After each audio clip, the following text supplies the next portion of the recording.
Hello, everybody, and welcome to another episode of Running the Bases. I am Michael Garaffa, joined by Dominic Stern today. Yet another brand new guest to have for these breaking news shows. We've had, I think, a different set of hosts every single show that I've done, which I'm totally fine with. It's cool, and I'm happy to have different people's opinions. Dom, a very knowledgeable baseball man. He's been on the show before. So, Dom, he is also driving, so he's going to focus on driving and talking. We're all about safety here on Running the Bases. He's not driving. I don't know what you're saying. He is in a car simulator. Yeah, if there's any Encinitas or Carlsbad police officers watching this, I'm not driving right now. No, I can see the Dick's Sporting Goods though, so we're almost there. Yeah. If he were to be driving, he won't be for much longer. So that's all that matters. Hypothetically. Thankfully, though, he's not driving, so it doesn't matter. But we've got some breaking news today. Josh Hader, star closer, reliever, southpaw, who has spent his career with the Brewers and the Padres, has signed a massive contract, 5 years, $95 million with the Houston Astros. A team that has won 2 World Series in the last 7 years, a team that got real close again this year, couldn't get all the way. I mean, it's going to be a really big boost to this Astros bullpen. What are your initial thoughts on this? I mean, this is such a big contract for not only the Astros, not only for Josh Hader. I mean, it's a record-breaking deal. So this is a game changer in a lot of different ways. It is. It's another market setter because this is the most money for a reliever that's not deferred. Edwin Diaz is the largest total contract, but some of that money is deferred with him from the New York Mets. He's arguably the best closer in baseball. It's either he or Edwin Diaz, of course. Those are the two that get paid the most money, and rightfully so. And I got to watch him personally as a Padres fan for the last 2 seasons. Just an electric arm, and the Brewers gave up on him, and they wanted to save money, and he was struggling a bit, or a lot of bit, in 2022 in those middle months. But Ruben Niebla and the Padres were able to make a tweak with his delivery, and ever since then, he's been arguably as good as he's ever been. So the Astros are getting a reliever who maybe is in his prime and a career that's been absolutely unbelievable. And the rich get richer for the Astros. They've been to 7 straight ALCS. That is almost unfathomable. And now they potentially add a closer. You never know how they're going to maneuver their bullpen, especially under a new management this year with Dusty Baker stepping away from the organization. The rich just get richer, and there's no reason to not believe that the Astros aren't going to be contending for another American League pennant. Yeah, I mean, the other thing you have to add into that, too, they've already got Ryan Presley, Right. And they've also your blinkers, really. The hypothetical blinker, of course. The hypothetical blinker is very, very annoying. We'll turn it off. Yeah, I mean, they've got Ryan Presley. I mean, this team now 8-9. That is a top 5 8-9 in baseball, if not the best. I mean, it really all depends on how Hader does. And they're in a great spot right now because if Hader sucks, Presley can close.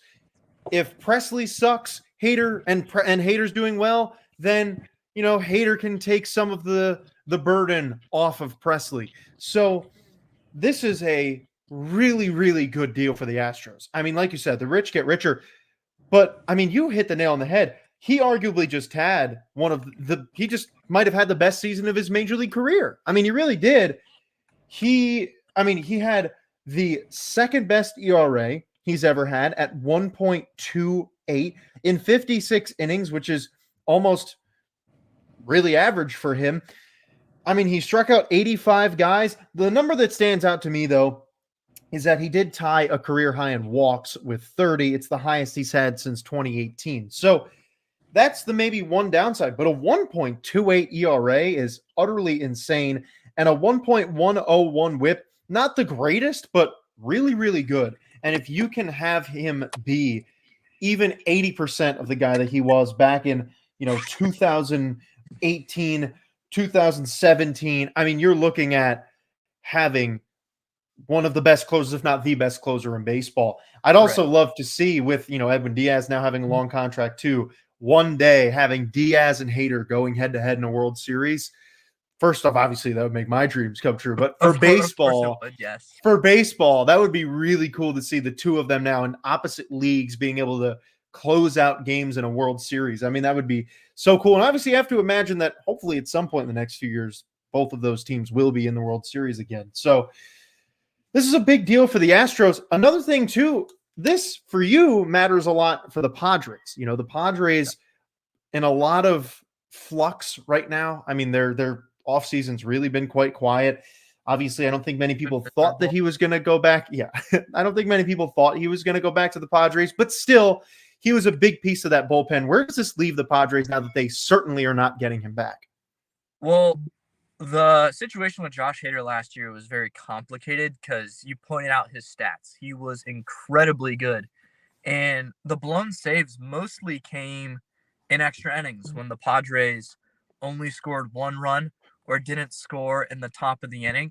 And they didn't end up having a major league worst record in extra innings because they won 2 games in extras in the final week of the season after not winning a single one for the first 5.5 months of the regular season. It was bad. We're not going to go down that road, but Josh Hader refused to go 4 outs, and he only pitched on 3 consecutive days once, which is not too unheard of for the elite closers, but Hader in a contract year told himself that he was going to stay healthy, and he said it up front, and it was really hard for the Padres to get him to really go out of his way to really, I don't want to say help the team, but to go against his rules. He did it once, but that's because Ruben Niebla and Bob Melvin promised him the next 3 days off.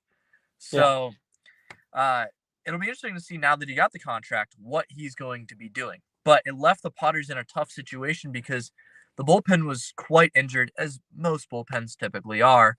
But when you have that, you need some of the guys that are healthy to step up, and Hader didn't really do that. He stuck to his lane. He did a really good job, an incredible job in that lane. He was an all-star, arguably the best closer in all of baseball last year. But the Padres now get a comp pick, which, depending on where they are with the luxury tax, will help build for the future of this team that the near future and the present isn't as bright as many Padres fans like myself and people had anticipated. But the Hader relationship was pretty much damaged last year, and some people blame Bob Melvin for that. Bob Melvin's no longer with the Padres. He's the Giants manager. But it just reaffirms the fact that the Padres should have traded Josh Hader at last year's trade deadline when he had an immense value, and the Astros reportedly were very interested and were trying to trade for him. That didn't end up happening, and then the Astros bullpen ended up faltering a little bit against the Texas Rangers in that ALCS. So who knows what would have happened there if Josh Hader was wearing the orange and blue. But now for the Padres, I don't think this really changes anything for right now. They went out and signed 2 Asian relievers from overseas who should be really good. Yuki Matsui from the NPB and then Usuk Go from the KBO, both to long-term deals, but for much cheaper. They're obviously not Josh Hader, and they weren't putting up Josh Hader numbers in the MLB like they were across season leagues that aren't as good in terms of hitting competition. But the Padres needed to save money. It made no sense. Josh Hader wasn't going to stick with the Padres. It was a move to try and win a World Series in 2022 and 2023. They got relatively close in 2022, and if Josh Hader came in and pitched in the 8th inning, like I just kind of was alluding to in Game 5 in Philadelphia, maybe things could have been different. He also probably would have had to pitch 3 straight days because Game 6 and Game 7 were going to be the 2 following days. Of course, that did not happen because Bryce Harper had the swing of his life. Bill Haunts. But, this doesn't really impact the Padres' future. And in fact, it's a good thing that he got his money because it just means that the Padres get a comp pick in maybe round A, if not round B. I think what's an interesting thing that you brought up, well, interesting that I didn't even think about it is that, this is Hader's first time in free agency. I think a lot of people are really not even considering that or thinking about that. I mean, this guy's only been in the majors for 7 years. It seems like he's been around for a lot longer than that with how dominant he was right out the gate. I mean, 2017, when he came up, he was a freak of nature. And I think that's why a lot of people forget, including myself. I really didn't even think about that until you said it. Well, and he The was an Padres, Astros farmhand too. Was traded for Mike that's Fiers. right. Oh my God. Wow. I completely forgot about that. That's crazy. Um, Yeah, I mean, this is destiny for the Astros then in that case, that this is a big deal for them. And his first free agency, 95 million over 5 years. That's You what, take that. 19 million? Yeah, I mean, that's 19 million a year is it's really not a lot. I mean, we've seen some guys get way more than that this offseason that really shouldn't have deserved that much. But he's a reliever. He's going to pitch one inning, maybe an True. inning and a third if you're lucky, True. like once or twice a series. That's So I true. mean, this is a lot of money. You're Good for right. him. I mean, he deserves it because he's that good. Yeah, I completely agree. If anyone was going to sniff 20 million a year, it was going to be Josh Hader. Um, And I mean, it also now can hopefully open up the floodgates for the rest of the reliever market. I mean, let me pull up some of these free agents that we have. I mean, there's so many guys that have just simply not signed yet. I haven't been keeping full track of everything that's going on, but I know right off the top of my head, David Robertson hasn't signed yet. Obviously, he's not a big one, but someone I'm thinking about. Liam Hendricks hasn't signed yet. Colin McHugh. Did Colin McHugh sign yet? I don't think he has. I don't think so. Good slider there though. Yeah, Ottavino hasn't signed yet. Chapman hasn't signed yet. So, you've got a lot of guys still in the free agent market for relievers. I mean, right here, now the Haters off the board, you have the second, third, fourth, and fifth best relievers still on the market.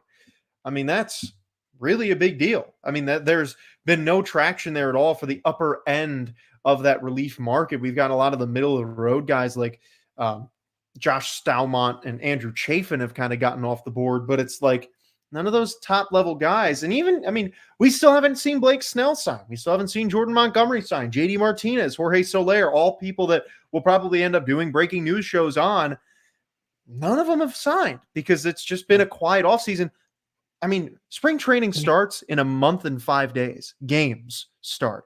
Pitchers and catchers are going to be reporting in less than a month. I mean, where's all the action here? Hopefully this will get some of it moving. Yeah, some of those guys might have overplayed their market, and that's partly because some guys have outplayed their market and they've gotten these big contracts signed.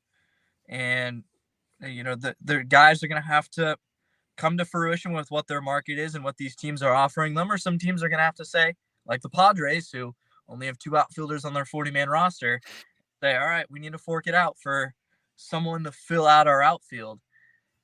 It'll be interesting to see how this final 3 months, even longer, 3 weeks of the offseason before spring training starts unfold, because we saw guys like Jurickson Profar hold out trying to get his money. That's just an example. Trying to hold out, get his money, didn't sign until the final week of spring training, missed the first 2 days of the regular season, and then had the worst year of his career.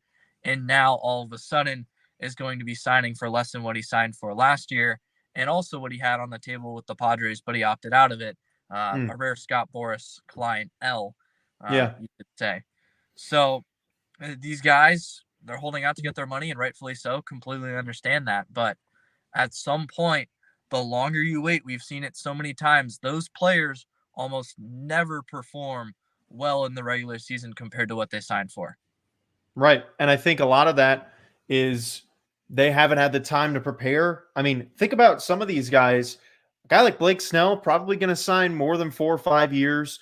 And Blake Snell always gets off to slow starts. Always does.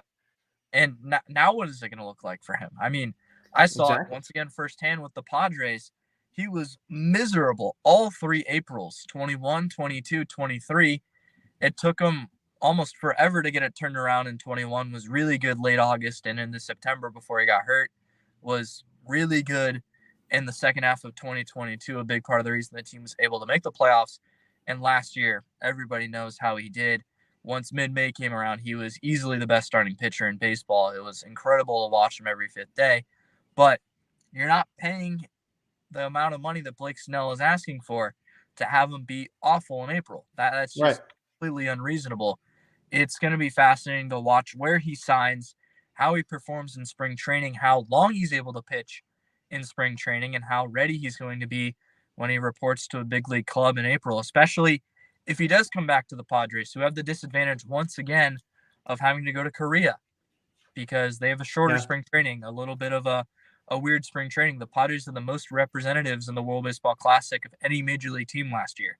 Wow. We're not going to make excuses for everybody underperforming last year, but maybe that played a part of it. So if Blake Snell comes to the Padres, I can almost assure you he's not going to be taking the mound in Korea. Yeah, right. I think also some of the factors here for some of these guys signing long-term deals like Snell, like Cody Bellinger, they want to get settled down where they're going to play. If let's say a guy like Cody Bellinger signs a contract with, I don't know, the Padres. I don't know. I'm just thinking about it. He's going to want to move to where that team is, or like the Astros. He's going to want to move to Houston or move to San Diego or move to LA to be where that team is. Now, it doesn't have to happen right away, but you still have to get yourself settled. You have to find a place to live regardless. You're not just going to move in and live in a hotel for a few months. You want to find a place. And that, even if they can't find a place right away, then you're looking for a place during the season. It adds distraction onto something you wanted to have settled months ago. These guys want to find out where they're going to be. A guy like David Robertson has a family.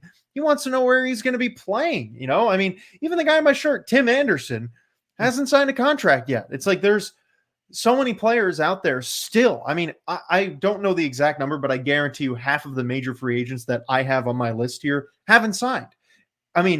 It's just insane. Hopefully this gets the market going. Now, the last thing that I want to talk about, where do the Astros go from here? Is there anything else the Astros need to do? Realistically, the Astros team last year was so good, made it back to the ALCS, realistically could have made it to the World Series and could have won with the team that they had. Now they've gotten even better. Really haven't lost much of anything except for Martin Maldonado, which hardly a loss at all. So what do you think the Astros do from here? What are their next steps? Well, you can never have too much starting pitching, but the way they develop arms, don't really think that'll be a problem. I think it's really about getting everybody on board with the new coaching staff and making sure that they're ready to go when they report to Florida and West Palm Beach, and trying to get back to ALCS number 8. That's not the goal for them, but that's part of the goal, is winning a World Series. Is you got to make it to the championship series and play for the pennant. Mm-hmm. There's no reason to believe they won't be one of the favorites next year. They're always such a strong competitor for everything. And they already filled some of the holes that they had that were minor holes, like catcher. They replaced Maldonado with Victor Caratini, and now they've gotten Josh Hader in there to replace Hector Neris, which is a massive upgrade. There's really only maybe loose ends. Maybe you want to add another bat to that lineup, but the team is so good. There were talks maybe earlier in the offseason that they would trade Alex Bregman, which I think is stupid. Ridiculous. I see. Yeah, no reason why that would ever happen. Their team is really, really good. They should be realistically contending again for not only a pennant. How good they were last year with Jeremy Pena and Chas McCormick struggling. Yeah, true. Those two guys are producing at their lineup really deepens the team. And the emergence of Yanier Diaz at catcher really made moving on from Maldonado, who's been such an important part of that resurgence of the Astros ever since the cheating scandal. He provides you almost nothing at the plate, but his ability to relate to the pitching staff is going to be missed. And you really hope that he was able to develop a good relationship with Diaz so that he could carry that on and their pitching staff can continue to perform incredibly well, because the lineup gets all the glory, as it should. When you have guys like Altuve, you had Correa and Springer, you still have Bregman, Alvarez, had Brantley, still have Tucker. But the pitching for the Astros has been ever so consistent.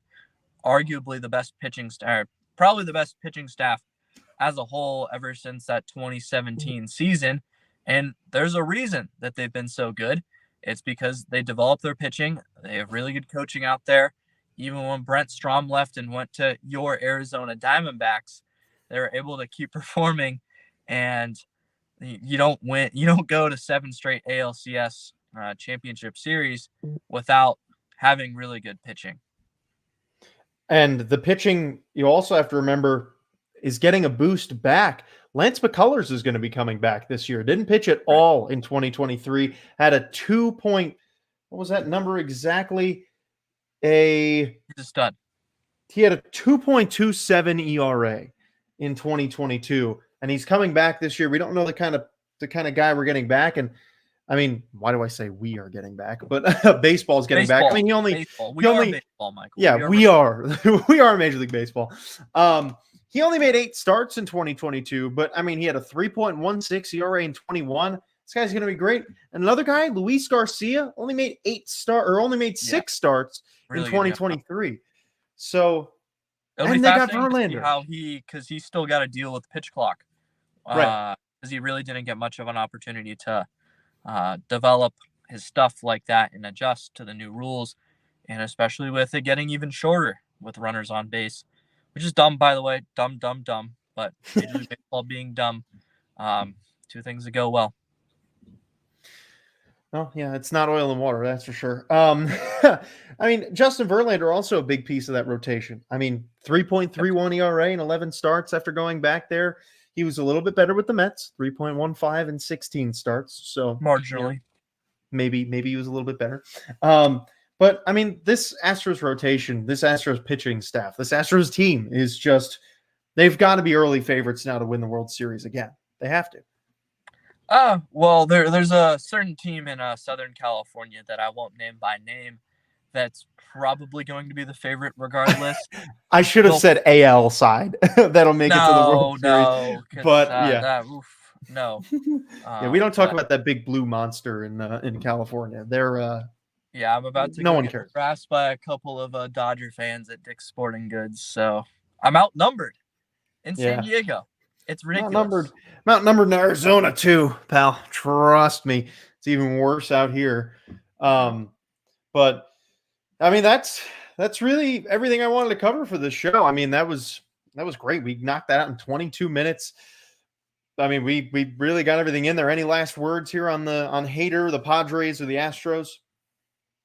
Good for the Astros. Great for Josh Hader. I wish him the best of luck, and I wish the Astros even more luck with handling him and seeing what he's willing to provide for them. Now that he's got his money, it'll be interesting to see if he adapts the way that he's able to pitch, especially if he's able to keep those mechanics going like they were with Ruben Niebla. And the Padres don't lose anything with Josh Hader going. In fact, it's good that he got this money because it helps them out with their comp pick in this upcoming MLB draft. But it also just further emphasizes that they should have traded him because who knows what they would have got from the Houston Astros or any other team if they dealt him at the deadline. Very wise words. I mean, this is a fascinating deal. A lot of money involved in it, but a really, really powerful deal for Josh Hader for the Astros. It's also maybe a little bit good for baseball. People are going to probably start supporting the Astros a little bit now because you need to have a team that can beat the Dodgers. And if the Astros can do that, you're still muted while you're doing that. They've already done that.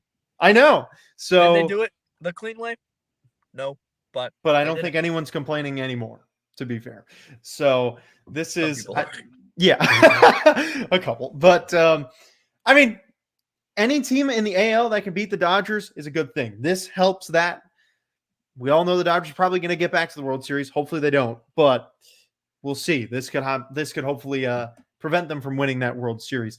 Well, thank you, Don, for being on here. A big deal today. Josh Hader signing with the Astros, 5 years, $95 million. Hopefully that gets the market moving. I've said that every single show that we've had. It hasn't done it. It's got to happen soon unless these guys don't want to play baseball. I mean, hell, Michael Conforto didn't play baseball for a whole year. Sometimes it just happens, but I highly doubt that Blake Snell, JD Martinez, Cody Bellinger, so many others are just going to sit out for a season. But We'll see. We'll be covering it all live here on Running the Bases. If I'm around, if other people are around, we're going to do a show on it. So make sure you're subscribed to the channel, have those notifications on. We look forward to seeing you in the next breaking news. Thank you so much for watching. We'll see you in the next one.